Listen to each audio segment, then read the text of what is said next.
Bonsoir à toutes et à tous. Au sommaire de l'actualité de ce mercredi 20 mars.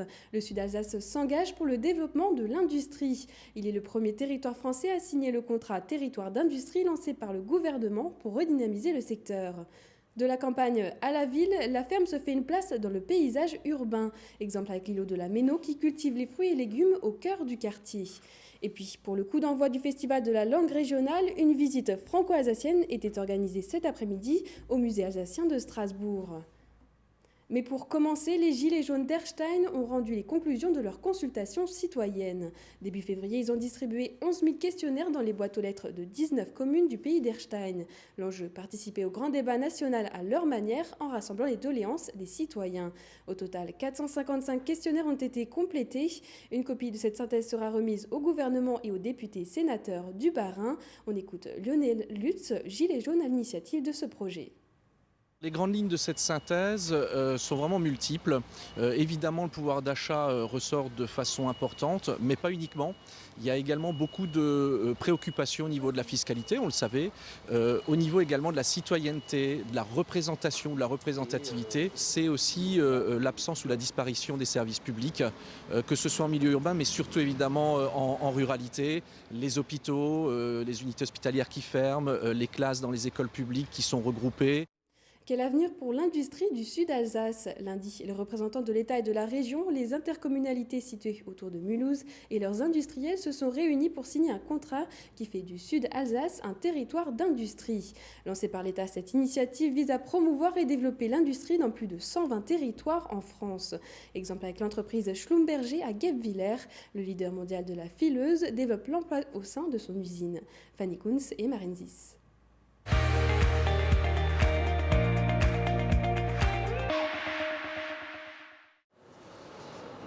C'est à Guebwiller que tous les signataires du contrat territoire d'industrie Sud-Alsace se sont réunis. Le lieu n'a pas été choisi au hasard, il s'agit de l'entreprise Schlumberger, fabricant de machines pour le textile depuis plus de 200 ans. Ici, la démarche territoire d'industrie ravit forcément le dirigeant de l'entreprise. Moi, je crois profondément, et je le disais pendant la visite, à la densité des entreprises. Plus on est d'entreprises industrielles, plus on va avoir à notre disposition des services proches pour l'industrie, des fournisseurs d'acier, des fournisseurs de câbles, des fournisseurs de courroies. Donc il est très très important d'avoir une densité industrielle forte. Et ce territoire Sud-Alsace va pouvoir se densifier. Et pour moi, c'est une excellente nouvelle. De par son histoire, le Sud-Alsace est un territoire à forte identité industrielle. Voilà pourquoi il a été choisi comme territoire pilote par l'État. Ce territoire, en fait, il est largement au-dessus des emplois localisés dans l'industrie, au-dessus de la moyenne nationale. On est à plus de 20%, quand dans le Grand Est, on est à peine à 17% et qu'au niveau national, on est à peine à 15%. Si le Sud-Alsace a été choisi par le gouvernement, c'est aussi pour son dynamisme. De nombreux projets ont été lancés dans le domaine de l'industrie ces dernières années sur le territoire. Depuis le début des années 2010, nous avons engagé un certain nombre de démarches avec différents acteurs industriels autour de nous, en prenant en compte leurs préoccupations. Donc on est vraiment sur des projets de terrain et d'industriels. Et puis nous étions prêts à faire financer un certain nombre de projets sur notre territoire. Des projets autour de l'aéroport pour la zone de Saint-Louis par exemple, des projets autour d'un accélérateur autour de l'industrie sur le quartier fonderie de Mulhouse. Et donc ça arrive à point nommé cette démarche territoire d'industrie. Et donc nous allons pouvoir bénéficier, je l'espère, de cette proposition du gouvernement de mettre des enveloppes budgétaires spécifiques à cette dynamique de réindustrialisation de la France et des territoires. Au total, le gouvernement a déterminé une enveloppe globale d'1,3 milliard d'euros pour développer les 124 territoires d'industrie en France, dont celui du Sud-Alsace.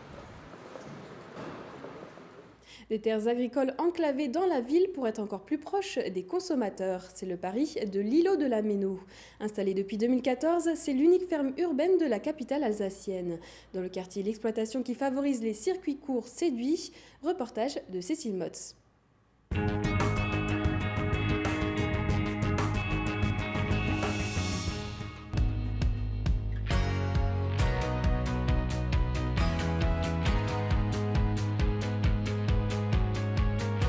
Les radis sont de sortie, les pissenlits sont lavés et les carottes empaquetées. Ces produits sont 100% strasbourgeois puisqu'ils sont cultivés sur les 11 hectares de l'exploitation ou encore sous les 6 000 m² de serre dans le quartier de la Méno. Mais alors une ferme urbaine, qu'est-ce que c'est ? On est à quelques encablures de la cathédrale de Strasbourg et ici on cultive une 50aine de variétés de légumes tout au long de l'année. À côté de ça, on complète quand même avec quelques petites choses d'un peu plus loin pour qu'on puisse faire totalement ses courses ici en fait, comme des jus de fruits, des bières qui sont produites au bout de la rue, du café un peu plus loin, etc. Ça permet de réduire au maximum les kilomètres. Là, les gens achètent les légumes qui sont produits à quelques mètres à côté. Voir directement où sont produits les fruits et légumes, aller à la rencontre de ses voisins, c'est bien l'objectif. Avec ses 12 salariés et 4 CDI signés cette année, le chiffre d'affaires de l'exploitation augmente. Amener l'agriculture directement dans la ville, cela semble fonctionner. Au bout de 5 ans, on a réussi à mettre sur pied en fait, une exploitation tout à fait fonctionnelle, avec ses caractéristiques propres. On est sur des terrains qui sont situés en zone inondable, des terrains qui sont souvent plus lourds que des sols maraîchers sur lesquels on serait installé dans l'absolu à la campagne. Par contre, on bénéficie d'un climat plus clément parce qu'il fait quand même moins froid en ville. Puis après, effectivement, peut-être l'enclavement qui nous contraint quand on échange avec du matériel avec d'autres collègues, de circuler un peu plus. Voilà. Mais après, je veux dire, on en tire notre avantage aussi. Et on y trouve un certain intérêt. Le consommateur a envie de retourner aux fondamentaux, notamment chez les producteurs. Et la tendance des fermes urbaines se multiplie. Un projet serait même en discussion à Mulhouse. Pour les consommateurs, pas de doute qu'ils soient habitués ou juste curieux, le concept séduit. Je me suis garé de vin et puis voilà. Je vais découvrir leurs produits, puis voilà, on verra. Je fais mon tour et on verra. Et qu'on essaye tous de faire participer un peu les locaux. Voilà. On est assez sensible au circuit court. Pourquoi on prendrait des produits qui traversent la France, l'Europe ou le monde. Donc on est assez sensible à ça. Par ailleurs, ici, c'est des gens qui sont motivés, qui portent bien la chose et donc on a vraiment plaisir à venir ici. Avec ses services de drive et de livraison à domicile, l'îlot de la Méno continue sur sa lancée. Cet été, le magasin fera peau neuve. Le but, accueillir un plus grand rayon de produits en vrac, mais aussi, pourquoi pas, un rayon boucherie. Pour sa 18e édition, le printemps de la langue régionale, ou en alsacien Freijahr für unsere Sprache, lance pour la première fois les festivités à Strasbourg.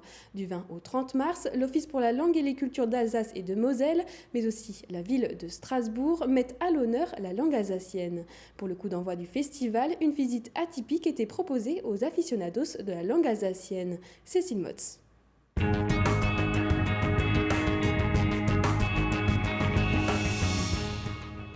Cigogne, crapaud, lapin de Pâques, le printemps n'aura plus de secret pour ces enfants venus au musée alsacien. Une découverte faite en 2 langues, français mais aussi alsacien, et cela au rythme de comptines, de légendes et d'histoires locales.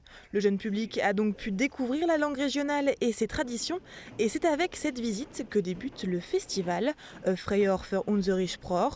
Pour le musée alsacien de Strasbourg, y participer était une évidence. Effectivement, musée alsacien, on a un fort public touristique, on a aussi un public local qui est fidèle, mais en même temps, c'est important pour nous de le valoriser et d'essayer de le développer, et aussi d'inclure finalement cette langue, l'alsacien, qui au fur et à mesure des décennies est devenue un petit peu minoritaire, voire parfois un peu marginale en Alsace. Et pour nous, c'est important que le musée alsacien lui fasse toute la place qu'elle mérite. Et c'est par ce type d'action aussi qu'on arrive à inclure l'Alsacien, les Alsaciens, le public local. Après Mulhouse, la semaine inaugurale du festival se tient dans la capitale alsacienne. 18 événements sont proposés aux Strasbourgeois et aux curieux, entre dégustation de vin, visites insolites, blind tests, mais aussi œuvres artistiques. L'objectif de ces festivités, redécouvrir la langue régionale. Cette année, on a des événements sur 10 jours, donc c'est une grande première, on a voulu marquer le coup. L'idée, c'est de proposer des événements effectivement dans différents lieux de vie strasbourgeois où se côtoient toutes les générations. C'est vraiment de permettre aux gens de se rencontrer, de partager, notamment les seniors avec les plus jeunes. On a un atelier autour des expressions alsaciennes et des expressions françaises d'aujourd'hui. Samedi 30 mars, la Cité de la musique et de la danse accueillera le spectacle d'ouverture du Freijahr für unsere Sprache dès 18h30. En attendant, en fin de journée, ces soirées blind test au Café Grognon.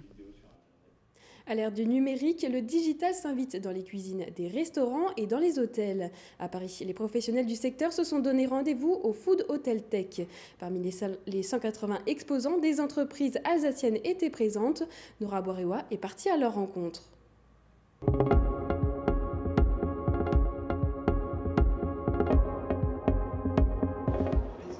Contrôler les rideaux d'une chambre d'hôtel ou encore la lumière à l'aide d'un terminal téléphonique, voilà l'une des inventions du bureau d'Ilkirch d'Alcatel-Lucent Entreprises. Sur le salon parisien Foot Hotel Tech, c'était l'occasion de montrer les dernières innovations, comme cette application qui permet à l'équipe hôtelière et à ses clients d'échanger par message. Commander, je sais pas, du room service, être localisé, commander une pina colada depuis le côté de la piscine, que sais-je. Voilà, une bonne relation client, donc on montre notre savoir-faire. L'application Rainbow aussi, comme beaucoup de choses dans notre R&D, a été faite et conçue et toujours développée à Ilkirch. L'innovation technologique et digitale passe aussi par la cuisine. Cuire des poivrons et des oignons dans un même appareil, c'est possible. L'entreprise Rational, basée à Wittenheim, présente sur ce salon 2 appareils de cuisson multifonctions qui permet par exemple au chef de faire un riz au lait sans une surveillance permanente. Le Vario Cooking Center va s'orienter pour toutes les multitudes de cuisines, aussi bien pour la restauration commerciale, donc tous les petits restaurateurs, en même temps aussi pour le snacking. Donc ici présent où nous allons faire tout un tas de cuissons justement à la minute et aussi bien aussi pour toute la collectivité. Lors de cette 3e édition du salon Foot Hotel Tech, près de 6000 professionnels sont venus s'immerger dans les innovations technologiques et digitales dédiées au secteur hôtellerie-restauration. RGDS, partenaire des Alsaciens qui s'engagent. Tout de suite, l'image du jour d'Olivier Anne.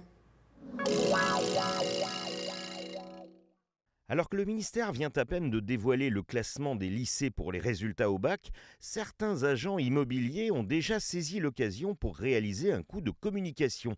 Vous souhaitez que votre enfant puisse intégrer la meilleure école pour avoir son bac ? Eh bien, déménagez au plus près de l'établissement choisi. En Alsace, seule la ville de Strasbourg est pour le moment scrutée et 3 lycées sont ciblés.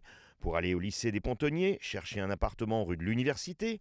Pour Fustel, tentez votre chance rue Saint-Louis. Et pour Kléber, rue de Pfalzbourg. Sinon, faites confiance à votre enfant pour réussir quand même et restez chez vous.